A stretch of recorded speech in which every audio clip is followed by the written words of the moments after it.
Пред 25 години 10 припадници на безбедносните сили ги загубија своите животи овде на Карпалак.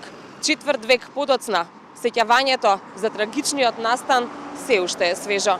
Во конвојот, кој беше од заседа нападнат од припадници на ОНА, животот го загубија 10 прилепски бранители од резервниот состав на Арама: Сашо Китановски, Нане Наумовски, Бранко Секуловски, Марко Деспотовски, Ердован Шабановски, Љубе Грујовски, Дарко Велјановски, Веби Рушитовски, Горан Миновски и Пеце Секуловски. И 25 години од трагедијата, сеќавањата на нивните соборци се уште свежи.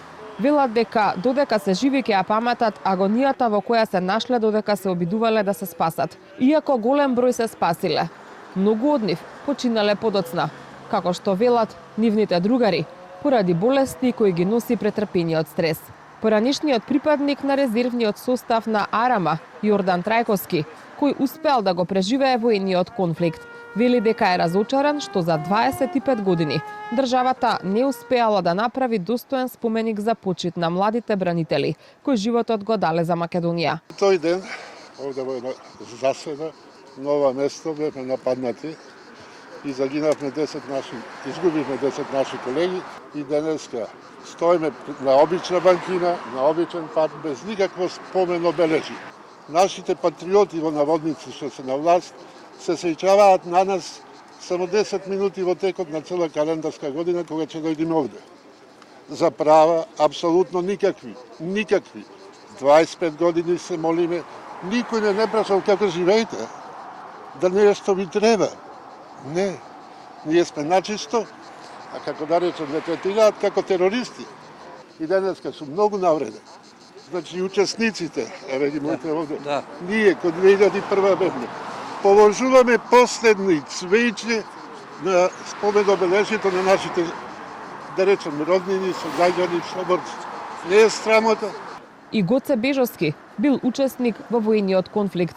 Вели имал голема среќа што преживеал, но и денеска после толку време тагува за соборците и другарите.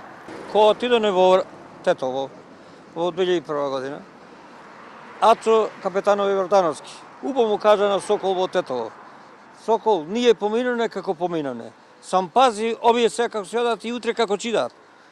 И требаше на ден докај што разбрав, прво полицијата, после војската дидит, ама тие обратното.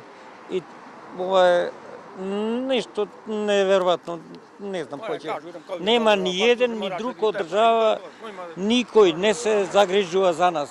Почит за загинатите оддадоа делегација од владата, предводена од министерката за образование Весна Јаневска и министерот за спорт Борко Ристовски, представници од кабинетот на претседателката Гордана Силјановска-Давкова, политички партии и здруженија.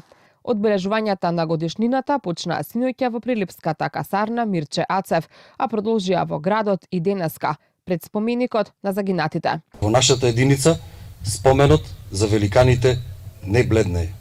Напротив, тој е се поизразен и посветол со секој изминат ден. Во стројот, каде што тие некогаш стоја, нивниот дух е се уште присутен. Министерот за одбрана Владо Мисајловски во објава на Facebook напиша дека нивната жртва и храброст никогаш нема да бидат заборавени.